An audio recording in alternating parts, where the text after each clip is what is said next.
Hey, what's going on, everybody? Brent Hyden here, coming at you on this Wednesday morning, talking tonight's 12-game slate around the association. Not going to waste any time with the reminders and all that good stuff, just too much to talk about today. So let's dig into the slate. Cleveland at Charlotte, the first game of the night that we are going to talk about. Charlotte, 12-point favorites in this one, 219.5 over under. Only real injury news to keep an eye on is the status of Jordan Clarkson, who missed last night's game with dealing with the back injury. He's been dealing with that injury for quite a while. So that's something to keep a close eye on. Just a few news and notes. Kemba Walker shooting just 32% in 7 games this month. Has been really struggling. Rodney Hood averaging about 18 points per game on 53.1% shooting over the last 4 games. Colin Sexton, Matthew Dellavedova have both been playing pretty well. Tony Parker has been struggling, and Cody Zeller has been playing pretty well recently. But looking at the game here, Clarkson's injury has a pretty big impact on a lot of this game.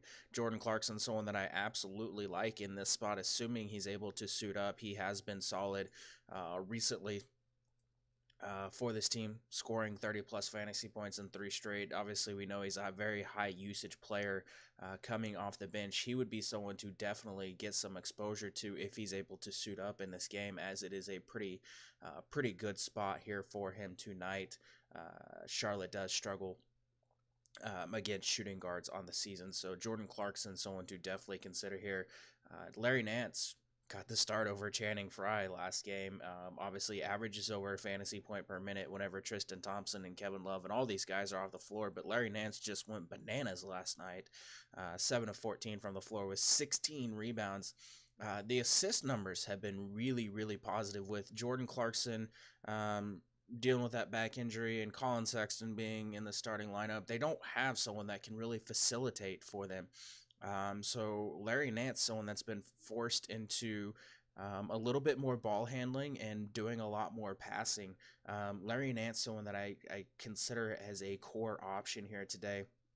May not be a core play in my own personal lineup, but someone that you can definitely consider building around, assuming that he's going to play 30 plus minutes again tonight, just because this is a pretty good spot for him. Charlotte giving up 46.6 rebounds and 63.2% shooting at the rim. Nance taking 55% of his shots at the rim. We did see David Nwaba getting the starting lineup last night. 14% of his shots are corner threes. That makes him interesting against a Charlotte team that does struggle to defend corner threes. David Nwaba only played 14 minutes last night, though. Just didn't play very well. It was an absolute dog shit matchup that I recommended people fading him last night. But tonight, he is someone that you can definitely consider as a tournament value option here. Outside of that, Sexton's perfectly fine in GPP. Charlotte, not a great matchup for him, but he is someone that that can obviously get on top of his $4,600 salary despite struggling recently. The rest of this team just really depends on the status of Clarkson. You could look at maybe Alec Burks, Matthew Dellavedova, some of these guys, but again, it's going to really depend on the status of Jordan Clarkson. We'll get into that in Discord if that news comes out early enough for us to handle. Looking at the the Charlotte side of things, obviously Kemba Walker, I mentioned, has been struggling with his shot recently, shooting just 32% from the floor. This month, this is a pretty solid matchup for him, though.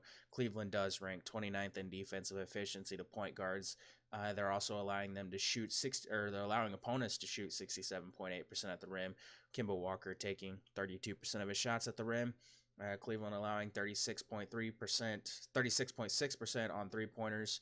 43% of Kemba Walker's field goal attempts are 3-pointers. Again, mentioning those shooting struggles, but he is someone that is still easily able to get on top of his $8,400 salary. That is a very appealing salary over on DraftKings. On FanDuel, where he's $9,700, not as appealing in this spot. I do like Jeremy Lamb as a solid mid-range option, and the spot has put up really solid numbers against Cleveland so far this season. 20% of Marvin Williams' field goal attempts are corner threes. Cleveland allowing 41.4% on corner threes.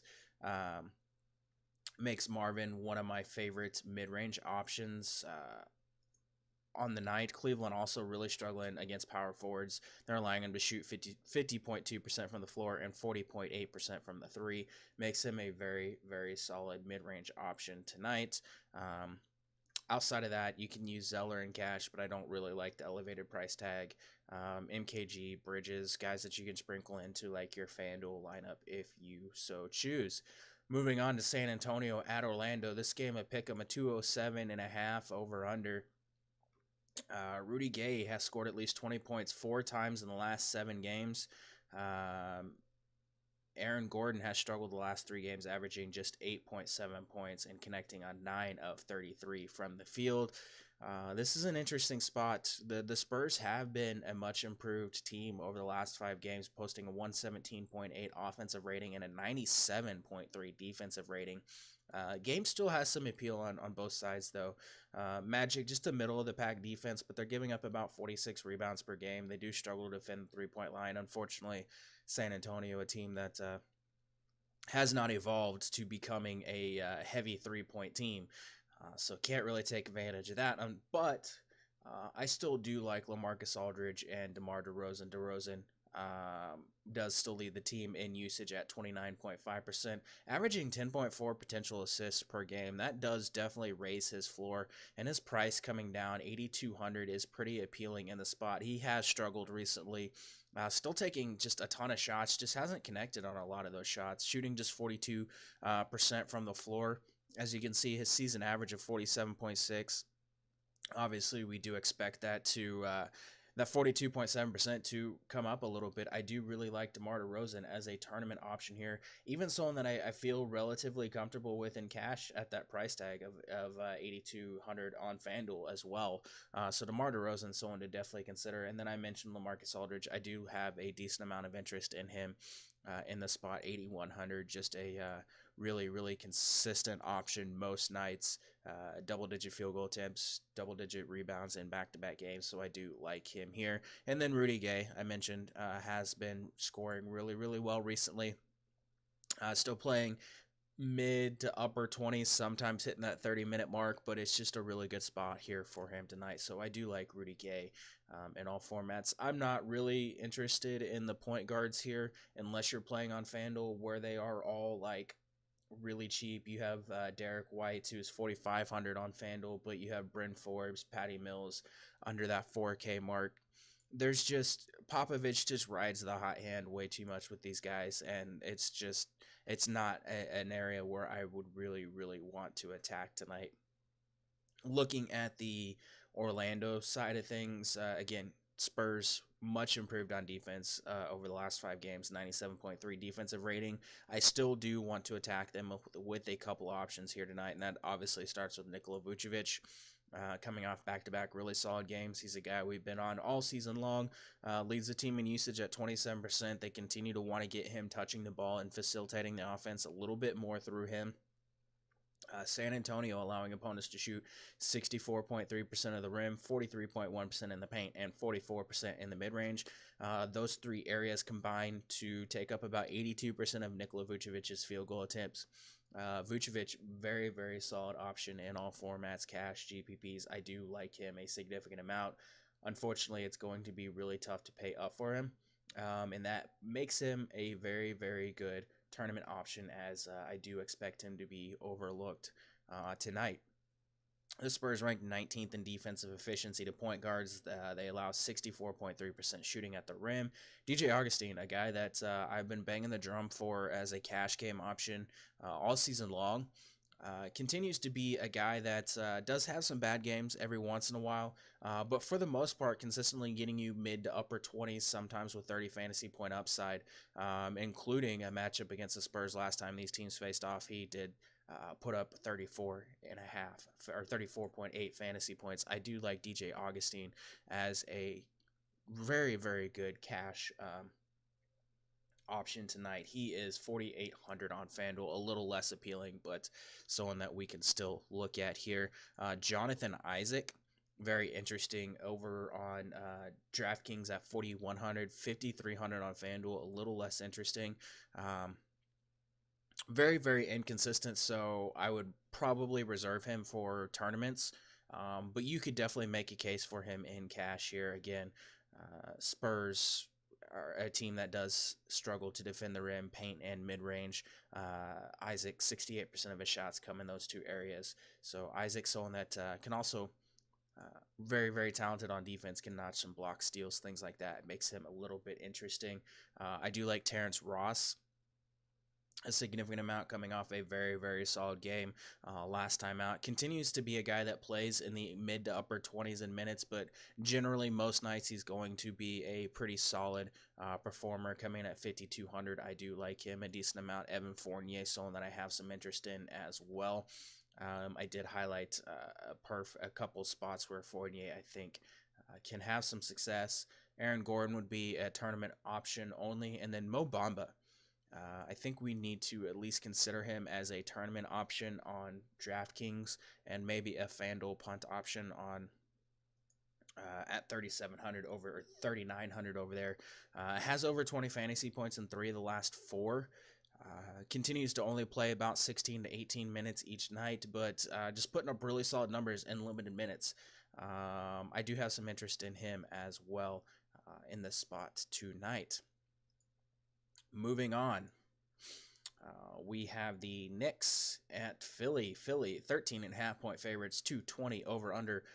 Damian Dotson is doubtful. Alonzo Trier is out. Mitchell Robinson is out. And Tim Hardaway Jr. is questionable. Knicks side of things, really tough to break this down without the status, without knowing what's going on with Tim Hardaway Jr. But a couple quick notes. Emmanuel Mudiay averaging 20 points to go along with 5.8 assists in 9 December games. Joel Embiid averaging 28.6 points on 50% shooting at home compared to 23.8 points on 43% shooting on the road. Ben Simmons shooting 66.3% over the last 9 games. Looking at the Knicks side of things, obviously Emmanuel Mudiay has been really, really good recently. Just taking a look at his game log, over 30 real points and 2 of the last 3. Unfortunately, he's just really, really expensive, and I don't want to pay that price for him given how volatile this point guard rotation has been at times this season, and the fact that the Knicks just aren't any good, and there is a pretty real chance that they just get their shit pushed in tonight. So, like, if you want to sprinkle some Mudiay in tournaments, that's fine. But at that price, I can't do it. Not at that price. Like, I know Mudiay's been good, and obviously if Tim Hardaway Jr. is out, that obviously leads to Mudiay getting some more field goal attempts and things like that. But I can't do it tonight. Not tonight. Not on a 12-game slate. There's plenty of other options that we can pay for. I will say Enes Kanter, Kevin Knox, 2 guys that I do have interest in. Last 4 games, Kanter has been pretty solid, topping 35 fantasy points in 3 of the last 4. Philly giving up almost 50 points in the paint. That's obviously a boost for Kanter. And without Mitchell Robinson, expectation is that he's going to play a decent amount of minutes here. They just don't have another big man that can play minutes. And they need a big man in there against Embiid, even though Kanter is atrocious on the defensive end. Again, I did mention I do like Kevin Knox, priced up 5,900 on DraftKings, 6,400 on FanDuel.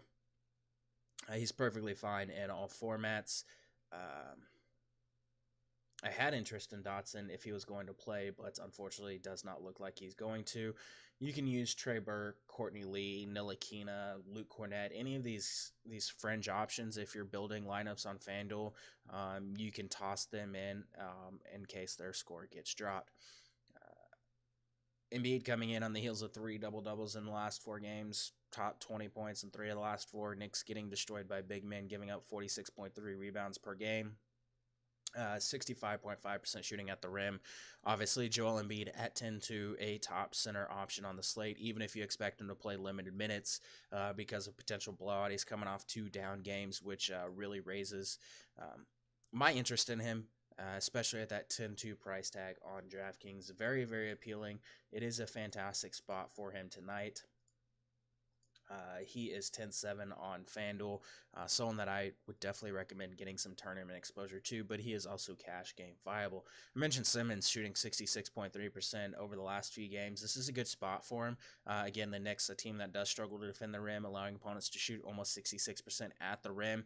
And we know Ben Simmons taking 70% of his shots at the rim. I love targeting him against teams that can't defend the rim. So Ben Simmons, a fantastic tournament option as well. We know he has triple-double upside in just about every matchup. TJ McConnell, a cheap point guard to consider again if you expect this game to blow out. McConnell could get a couple extra minutes of point guard run, but he's already playing in the mid to upper 20s most nights. TJ McConnell, 3,700 on DraftKings, 3,800 on FanDuel. An interesting FanDuel punt here tonight. You can sprinkle in JJ Redick, who continues to be one of the top cash game options on a nightly basis. The Knicks do struggle to defend the three-point line, and we know Redick can get hot from three. Butler, Wilson Chandler, Muscala, guys that you can look at in tournaments. Muscala, 3,500 on DraftKings, pretty appealing as a tournament option here tonight. Wilson Chandler, not a guy that I really like, but obviously someone that you can consider. Moving on, Phoenix at Boston. Boston 12-point favorites in this one, 219.5 over under. Al Horford is out. Gershon Yabusele is out. Jaylen Brown is questionable for this game, so something we definitely need to keep an eye on here.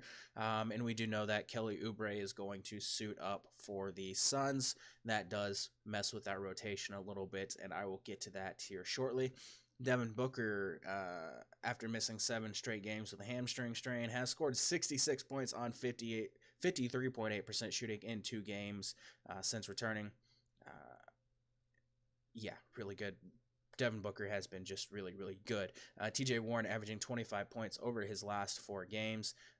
Really solid here as well. Again, Kelly Oubre should be active. That's going to have an impact on the rotation. I imagine it's going to hurt. I think it's gonna hurt Jamal Crawford a little bit. I think it's gonna hurt DeAnthony Melton a little bit. It's going to hurt Bridges. It's going to hurt Jackson. It's just going to take a few extra minutes away from all of these guys here tonight, and that has me a little less interested in those guys. But Devin Booker, someone that I don't really care if Kelly Oubre suits up or not. Devin Booker has just been phenomenal, again, since returning from that hamstring strain. It's a spot where I don't think people are going to look at him, and that could be a mistake. He has just gone bananas against Boston. He for some reason loves playing Boston. Last two times Booker visited Boston, 96.5 and 50.5 fantasy points. Yeah, and that doesn't include earlier this season whenever he put up 60 fantasy points against them with on 15 of 30 shooting. We do know Boston is a team that does struggle at times to defend high usage primary ball handlers, guys that can drive off of screens, and Booker, a guy that leads the team 13.3 drives per game. So Devin Booker, someone that I absolutely love in cash and tournaments here tonight. DeAndre Ayton has notched 3 double-doubles over his last 4 games. Boston, decent matchup for DeAndre Ayton. I do kind of like him here in tournaments. Outside of that, Phoenix, just guys that you can sprinkle in large field tournaments until we kind of know what Oubre's minutes and things like that are going to look like. If I get any indication from Igor, from the beat writers, how many minutes Oubre is going to play or what his role is going to be, I will update in Discord. We can still look at Richaun Holmes, obviously, someone that continues to put up solid numbers in limited minutes, and it's again, a decent spot here for him tonight. Looking at the Boston side, this is a great spot against the Suns, even though the Suns have been playing a little bit better. Kyrie Irving, 34.2% usage rate, 1.41 fantasy points per minute whenever you take Al Horford off the floor. Suns ranked 24th in defensive efficiency to point guards. Really tough to overlook Kyrie Irving, someone that I would definitely recommend being a core play if you can afford it. Coming in at 9,100 on DraftKings, 9K on FanDuel. Just a really, really, really, really good spot here. Phoenix allowing 66.1% shooting at the rim, 41.4% in the mid range. That accounts for 45% of Kyrie's field goal attempts this season. I do like Baines. He's technically off his minutes limit. Still only played 18 minutes last game, but both Baines and Tice are interesting value options here. Phoenix giving up 46 rebounds per game, 52.3 points in the paint. Both of them take anywhere from 50 to 55% of their shots in those areas. Marcus Morris has been playing really, really well for the majority of the season. Coming off a little bit of a down game against Detroit, but continues to be a strong option, especially with Horford off the floor. 1.11 fantasy points per minute, 25% usage rate. Excellent matchup here for him tonight. I do have a lot of interest in Marcus Morris as a good cash game option here. Marcus Smart and Terry Rozier are two names to keep an eye on, especially if Jaylen Brown is out. Marcus Smart continues to play upwards of 30 minutes most nights, can put up really solid numbers in those minutes against a bad Phoenix team. And Terry Rozier would see a few extra minutes if Jaylen Brown was out, and is even in consideration as a value option here tonight, just given the matchup and the potential that he could play a couple extra minutes if this game does blow out. Hayward, Brown, Tatum, they're all just fine options. No one really jumps off the page as a guy that I'm just really, really dying to get in my lineups tonight.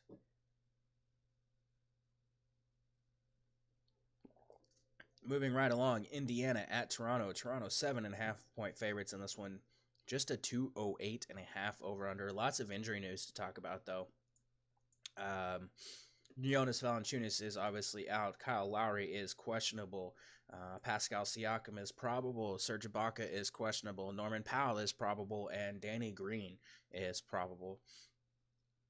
Kawhi Leonard averaging 28.5 points over the last two games of the road trip after sitting out 2 games due to his hip issue. This game's not terribly appealing from a fantasy perspective, especially not having any of this injury news ahead of time. There's probably better places to look. Indiana has been really solid on defense. They've held 8 straight opponents to 101 points or fewer.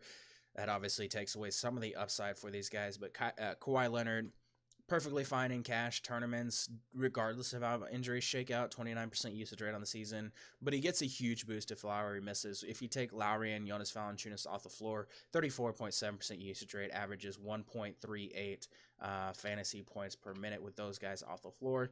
Would be someone that is in consideration for core option if those guys miss. Kawhi Leonard just has been really, really solid, has a 40-ish fantasy point floor with 50-plus upside. Danny Green, one of the very interesting value options on this slate tonight, especially if you're trying to target this game. Danny Green coming in at 4,600 on DraftKings, 4,500 on FanDuel. Indiana, allowing opponents to shoot 44.4% on corner threes, 25% of Danny Green's field goal attempts are corner threes. He is a really solid value option here tonight. As far as the rest of this goes, it's just really, really hard to break it down ahead of time without having Ibaka, Siakam news. That being said, if one of them were to miss, like for instance, if Ibaka were to miss this game, Greg Monroe would be one of the value plugs of the night. I still don't hate Greg Monroe at his $3,800 price tag on FanDuel as a value punt. Siakam obviously would get a little bit of a boost here if Lowry were to miss or if Serge Ibaka were to miss. Again, I will cover that in Discord this afternoon should that news come out in time. On the Indiana side of things, coming in on a back-to-back, a hard-fought back-to-back against the Cavaliers last night. Sabonis, I think, is a very, very strong tournament option here tonight. Outside of that, not really appealing for anyone from the Indiana side of this game. Tyreek Evans is also questionable for this game, and I think we do need to monitor the status of Oladipo. This will be I believe this should be the first back-to-back for Indiana, since he returned from his injury. So that's something to keep an eye on here tonight. Oladipo is fine, I guess, in cash at 8,500 on DraftKings, 8,700 on FanDuel, but it's just not really appealing.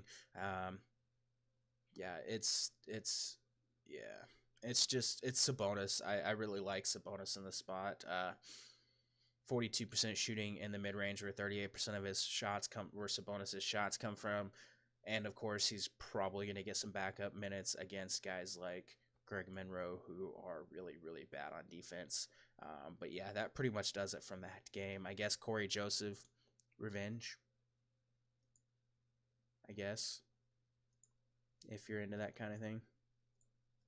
But yeah, outside of that, not an appealing game. Moving on, Brooklyn at Chicago. Brooklyn 2.5 point favorites, 215.5 over under. I think this is going to be a very popular game, and I might take a stance and fade it. That being said, I do think Brooklyn is going to be slightly more popular than they maybe should be. Obviously, we know Chicago still not a very good basketball team, but since Jim Boylan took over, they do rank 11 or 12th in defensive efficiency. Or defensive rating over that span if you take out garbage time minutes. Again, playing much better on defense. There's still a couple of spots where we could maybe target. Obviously, if Alan Crabb is out, that's going to open up minutes for Rodions Kurix, Damari Carroll, Ed Davis, Jared Dudley. They're all just value sprinkles. I'm not terribly intrigued by any of those guys. Over the last 5 games, if you're looking at like D'Angelo Russell or Spencer Dinwiddie over the last 5 games, Chicago does rank 21st in defensive efficiency to point guards, allowing them to shoot 45.2% from three over that span. 38% of Russell's shots are three-pointers. 39% of Dinwiddie's shots are three-pointers. Dinwiddie averaging 24.8 points over his last 5 games. I do think I like Dinwiddie a little bit more than Russell, just given expected ownership. I do expect Russell to be a little bit more popular, which makes me have some interest in Dinwiddie more. Again, you can look at Kurix and Rondé Hollis Jefferson as guys to look at. Allen's intriguing in GPPs, but it's not a matchup against like a traditional like big man, so not somewhere that I'm super excited to go. Again, this is a spot where I'm probably going to take a stand, and I think the Nets will be more popular than they should be tonight, so I'm going to be looking elsewhere. Chicago is interesting. Brooklyn coming in on a back-to-back, coming off a fast-paced game against the Lakers.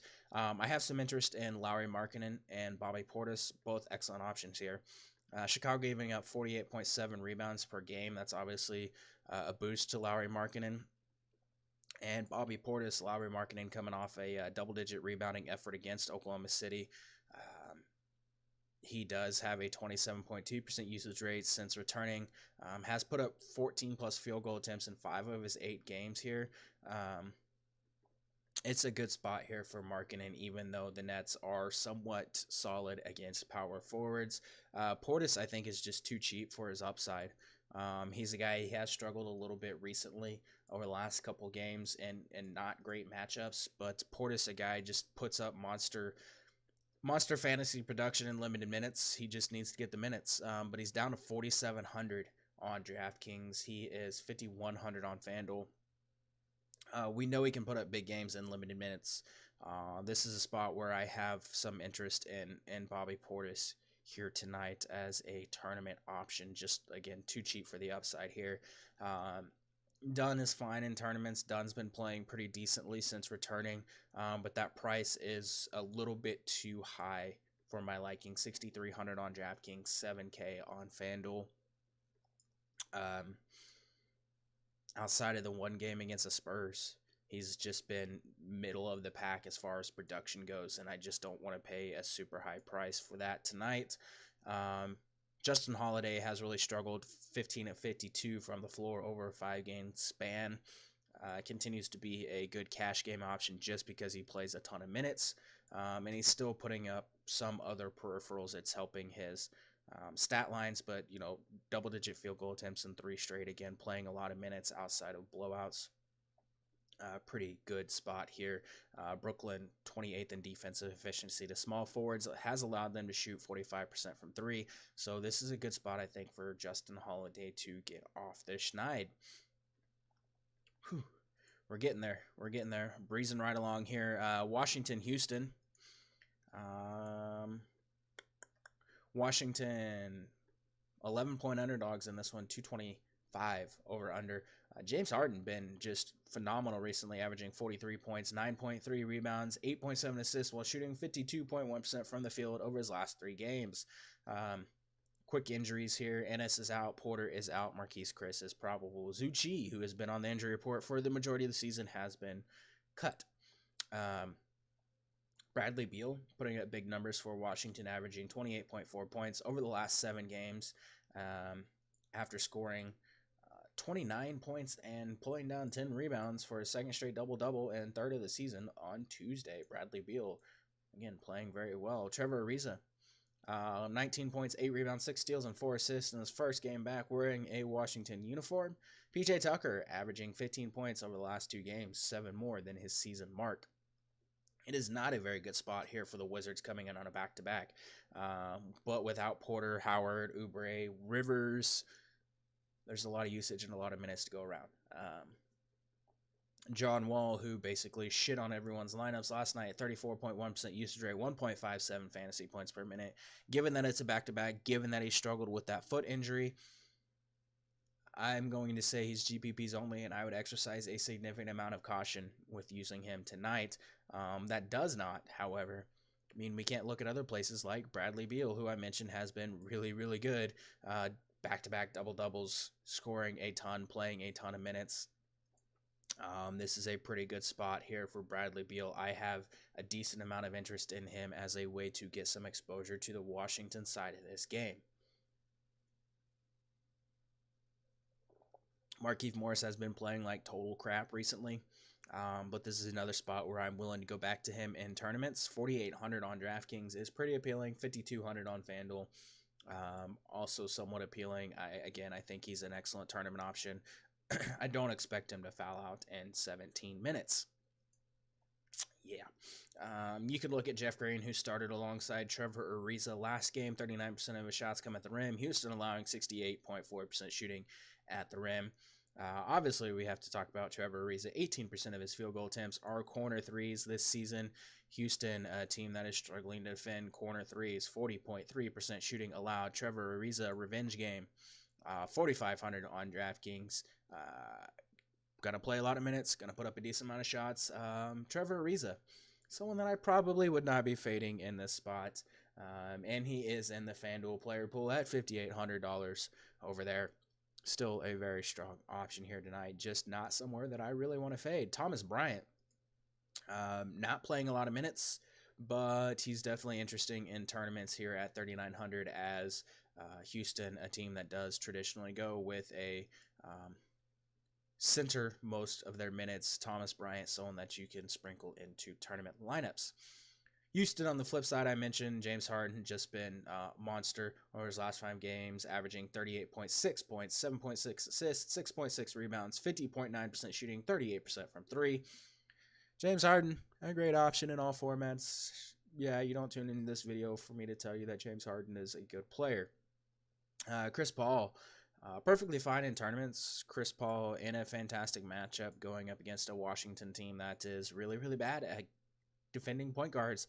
Chris Paul has shot exactly 30% in 3 straight games, 3 of 10 from the floor. That's pretty damn impressive that he has just shot 3 of 10 from the floor in 3 straight games. But he does have double-double, even triple-double upside given the amount of assists and rebounds he can pull down. Clint Capella, perfectly fine in all formats. Washington just getting pummeled by centers. 48.6 rebounds per game allowed to opponents. 15.1 second chance points. I do have a lot of interest in Clint Capella if you can afford him tonight. I mentioned PJ Tucker, who has been playing really, really well. Still playing a ton of minutes, averaging 15 real points per game over the last 2. This is a really, really solid matchup for PJ Tucker. Continues to be just too cheap, especially on DraftKings at 3,600. If you're looking over on FanDuel, he is 4,400. I still like him, especially in cash over on FanDuel. Without James Ennis, you're going to get some minutes for Gerald Green. Going to get some minutes for Daniel House. house in a revenge game. 3,500 on DraftKings, sure. 3,500 on FanDuel, sure. Why not? You can sprinkle him in. Eric Gordon is really cheap, has been shooting like absolute garbage as well. But at 4,400, it's an interesting spot here for Eric Gordon as a tournament option tonight. Moving right along, New Orleans Pelicans at Milwaukee. Milwaukee 7.5 point favorites in this one, 233 over under. I need to take a drink before this injury report.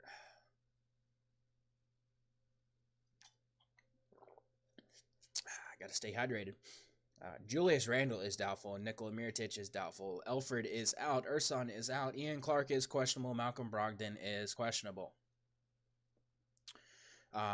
In a very limited sample size, whenever you take Mirotic, Elfrid, and Julius Randle off the floor, Anthony Davis, 40% usage rate, 2.22 fantasy points per minute.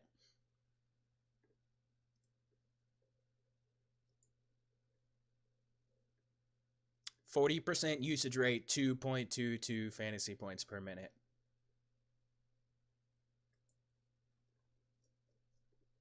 Yeah, good luck fading Anthony Davis tonight. 44% of his shots come in the paint or the mid-range, where Milwaukee is, of course, getting torched. 44% field goal percentage allowed in those areas. I rarely recommend paying up at any position most nights because I am team balanced lineup for life. But Anthony Davis, I don't want to fade him tonight. There's just no way that I'm fading a guy with a 40% usage rate. It's just not going to happen. Drew Holiday, another excellent option. 27.5% usage rate, averages 1.24 fantasy points per minute with those guys off the floor. Again, we talk about it. Has had a down game recently, but he's a guy playing a ton of minutes, taking a lot of shots, get you some of those assists, rebounds, blocks, steals, all that good stuff. And he's basically a lock for 40 plus fantasy points every single night. Outside of that, Tim Frazier coming off a down game against Miami, but I still really like him as a value play. Etuan Moore, 41% of his field goal attempts come in the paint or mid-range. 10% of those, 10% of his field goal attempts are corner threes. Makes him a very appealing value. Averages 1.06 fantasy points per minute whenever you take Randle, Mirotic, and Elf off the floor. Etuan Moore going to play a lot of minutes. Put up probably 10-plus shots. He just needs to hit them. But Etuan Moore, someone that we know has some upside, and at 4,600, I am pretty interested in him here. Chet Diallo, 3,800 on FanDuel. He's your value plug at power forward. He's 4,500 on DraftKings. Good job, DraftKings. You actually paid attention to the news and priced someone up. He should play a decent amount of minutes here, probably 24-ish. Let me see. What do I have him in at? Let me see how many minutes I have Chet Diallo in at.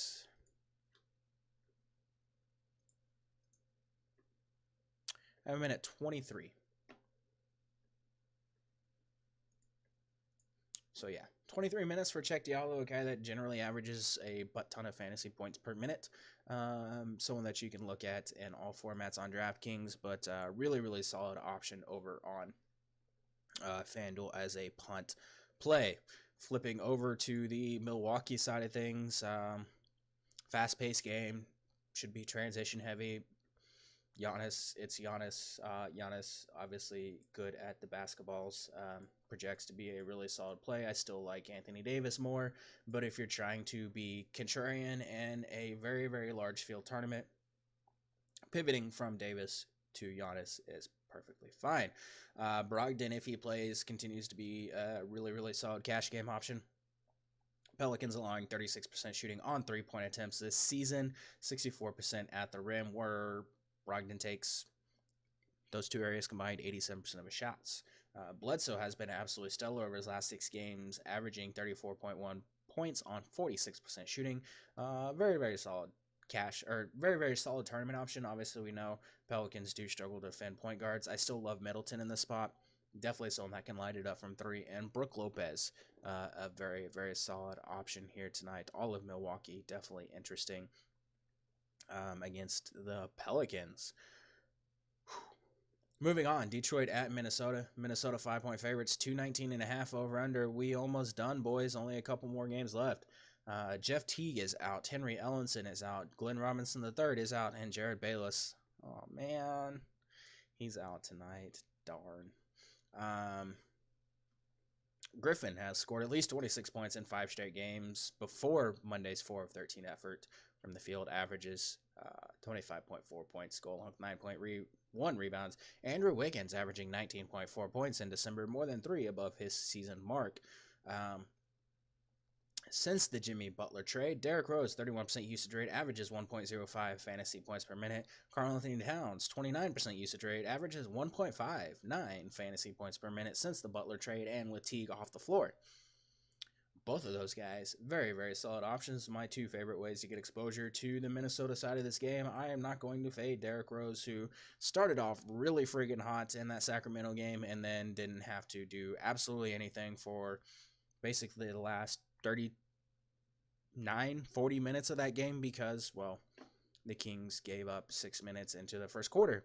I still absolutely love Derrick Rose. The Pistons ranked 26th in defensive efficiency to point guards. They're giving up 26.4 points, 7.3 rebounds, 8.6 assists, and 46% shooting to the position.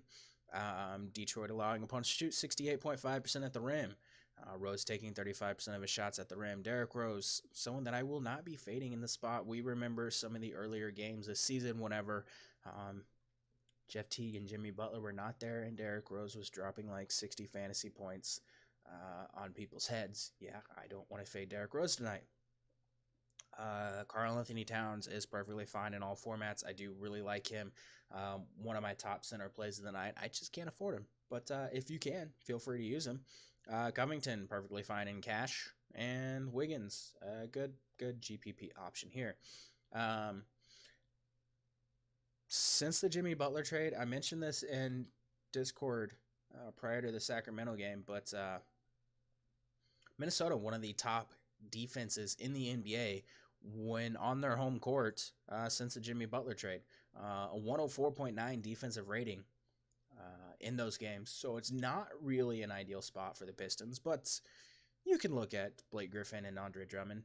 Griffin leads the team in usage at 29%, 29.5%. Andre Drummond, 24.6%. Minnesota does rank 21st in defensive efficiency to power forwards on the season. That does have me interested in Blake Griffin, who continues to be the focal point of the offense. It's a good spot for Blake Griffin. I'm interested in him. Minnesota also has really struggled to defend wings because Covington spends most of the time on the point guard, and that just slides people down one position. Opposing small forwards are shooting 39.7% from three against the Wolves. 59% of Reggie Bullock's field goal attempts are 3-pointers. Reggie Bullock, a guy that projections loved against Milwaukee, and I ignored it, but Reggie Bullock, over 20 fantasy points in 3 of the last 4, going to play a lot of minutes, going to take a decent amount of shots. A very, very solid value option here tonight. Moving on, Golden State, Utah. Golden State 3-point favorites, 218.5 over under. No injuries in this one. That's kind of surprising. Utah has been struggling recently. They really have. Joe Ingles shooting 2 of 6 from the shot 2 of 6 from the floor on Monday, shooting just 31.6% from the field, including 25% from the arc over the last 5 games. Korver, 4 of 21 from 3-point range in the team's last 4 games. Last 4 losses. Exum just 6 points on 2 of 9 from the floor in the last 2 games. Draymond Green just 7 of 24 from the floor in 4 games since returning from an injury. This game's pretty straightforward. Golden State definitely interesting here. Utah defense less than stellar this season. They are allowing opponents to shoot 38.4% on above the break threes, and they rank 16th in defensive efficiency to point guards. Curry is someone that I have a lot of interest in here. I think he's going to be really, really overlooked, and I have a lot of interest in Stephen Curry, coming in at 9,500 on DraftKings, 9,200 on FanDuel. Outside of a couple games where he's kind of struggled, obviously Memphis and Toronto just been lighting it up since returning from that injury. Had a really solid game against Utah last time these teams played, 31 points, 8 assists, shot 54% from the floor. I have a lot of interest in Stephen Curry. I don't think he's going to be very popular. I think he's going to be really, really overlooked here. 43% of his shots are above the break threes. Durant, also a good cash option. Durant has been playing really, really well. Coming down in price, down to 9,400 on DraftKings, 9,200 on FanDuel. That's pretty appealing. Again, has had a couple down games, mostly that Memphis game. But he's definitely solid in the spot as well. Klay Thompson, 30% of his field goal attempts are above the break threes. Klay Thompson has been playing really well recently. I don't expect it to continue for the rest of the season, but a guy that has scored over 20 real points in 2 of the last 4 games, just taking a ton of shots. Klay Thompson, someone that you can look at in tournaments. Draymond Green is really cheap. 6,400 on DraftKings, 6,600 on FanDuel. That does have some tournament appeal. Utah, I don't have a lot of interest in. Gobert did have a pretty solid outing last time these teams faced off. Warriors are allowing 67.4% field goal shooting at the rim. 87% of his shots come at the rim. He's fine in tournaments. Warriors also giving up 13.9 second chance points. Again, he's fine in tournaments. That's pretty much all I got. I don't have a lot of interest in Mitchell outside of the fact that he's a high usage guy. And this is an interesting game to target, but I think Jay Crowder is the guy that I'm going to plant my flag on. Just really cheap for a guy that should play well over 30 minutes here. They do deploy him against Golden State as kind of the guy to try to defend and slow down Kevin Durant. And this is a good spot for him. Actually had a really solid game against the Warriors last time these teams faced off. 27% of his shots do come at the rim. So I like Jay Crowder in this spot here tonight. You can use Favors and Rubio in tournaments, Ingles in tournaments, but I'm mostly looking at like Jay Crowder. I think I'm going to plant my flag and get some exposure to Jay Crowder tonight. I think we got like 2 games left.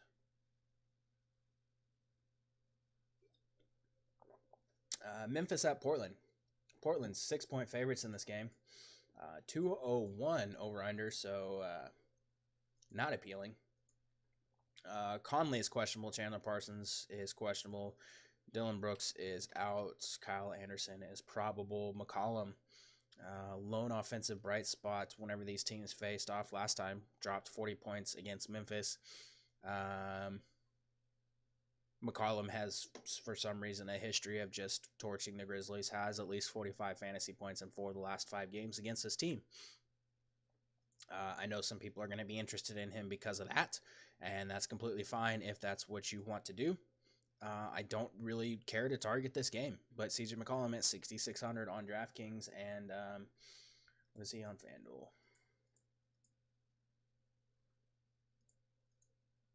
7,200 on FanDuel. Sure. I know some people are going to roster him just because of the history against this team, and if you want to take that shot, feel free. I don't really care about the rest of this game. Damian Lillard's fine in GPPs. Yusuf Nurkic is fine in GPPs. Al-Farouq Aminu has been playing really well, but his price is starting to climb. I don't really have a lot of interest in him. It's not a very appealing game. I just don't really want to target it too much. Looking at the Memphis side of things, if Mike Conley sits, that's going to make Kyle Anderson, Shelvin Mack, Garrett Temple, Marc Gasol more interesting. 27% of Gasol's possessions are post-ups. Solid tournament option. Again, Portland does struggle against small forwards. They're allowing 38.9% shooting on above the break threes. 31% of Temple's field goal attempts are above the break threes. Kyle Anderson, I guess. Sure. Yeah, let's move on. Oklahoma City at Sacramento. Kings coming off that game where they completely burned everybody.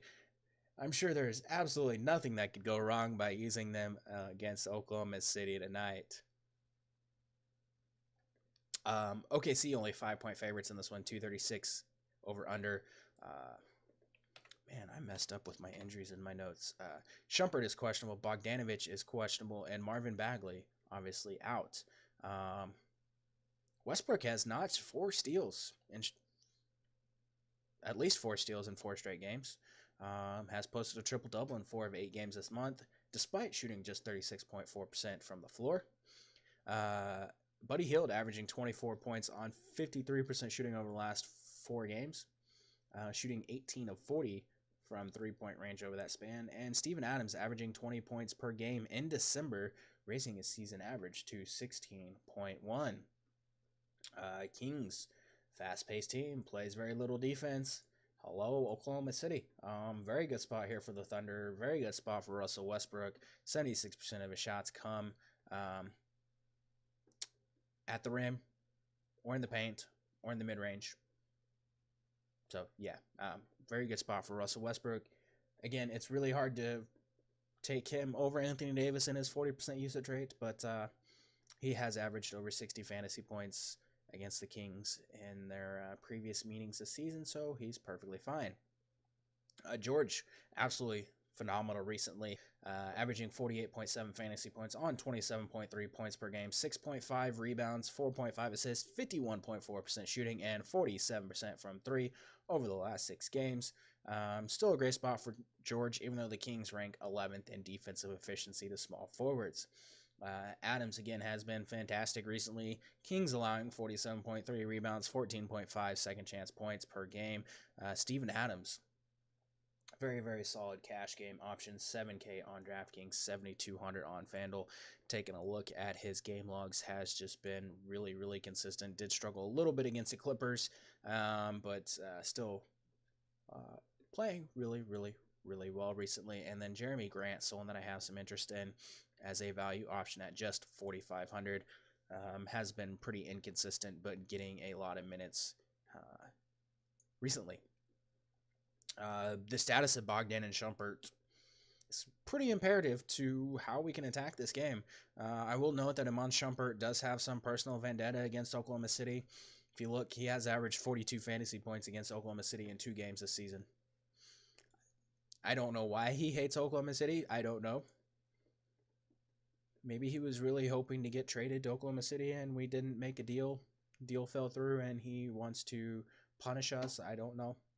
But worth a shot as a value play just because he has torched the living hell out of the Oklahoma City Thunder this season. Outside of that, again, really tough to break any of this down without knowing if Bogdan is going to play because, or Shumpert is going to play, because those two guys have a pretty big impact on how we can attack De'Aaron Fox and some of these other options. As I pointed out in Discord the other day, De'Aaron Fox does take a pretty big hit whenever you put him in the starting lineup along Bogdanovic, because Bogdan does take a lot of assists away from De'Aaron Fox. Fox would be someone to consider in tournaments if maybe Bogdan sits or if Shumpert does play. 28% of his field goal attempts come in the paint. Oklahoma City allowing 42.2% field goal percentage in the paint. You can use Bogdan in tournaments. Buddy Hield, again, someone in tournaments. Willie Cauley-Stein, not very interesting here tonight, but someone that you can use in tournaments as well. And I skipped over Dennis Schroeder for the Oklahoma City side of things, just very cheap. Continues to play upwards of 30 minutes most nights. Can definitely get you there at that $5,500 price tag. I will cover the Kings side of things in Discord once we get more news. I mean, it's just really, really imperative that we get more news. But even someone like Bielitsa would be very interesting in the spots if injuries shake out how we hope they do. But that's going to do it. Try to keep this as short as possible. Still 53 minutes, but good luck in all your contests tonight. I will be back on Friday. We have just a 2-game slate tomorrow, so not going to do one tomorrow. But I will be back on Friday for 3 straight days of podcast, Friday, Saturday, and for a big Sunday slate.